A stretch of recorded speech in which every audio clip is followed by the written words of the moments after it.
கடவுள் தரும் ஆசீர்வாதத்தை குறித்து நீதிமொழிகளின் புஸ்தகத்திலே 10வது அதிகாரத்திலே 22வது வசனம் இவ்விதமாக சொல்லுகிறது. கர்த்தரின் ஆசீர்வாதமே ஐஸ்வர்யத்தை தரும், அதனோடு அவர் வேதனையை கூட்டார் என்று சொல்லி நாம் வாசிக்கிறோம்.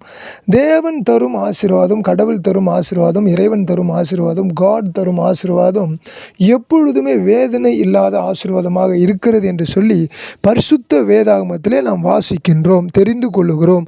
ஆகவே கர்த்தரிடத்திலே நீங்கள் ஆசீர்வாதத்தை கேளுங்கள், ஐஸ்வர்யத்தை கேளுங்கள், பரிசுத்தத்தை கேளுங்கள், நீதியை கேளுங்கள், உண்மையை கேளுங்கள்.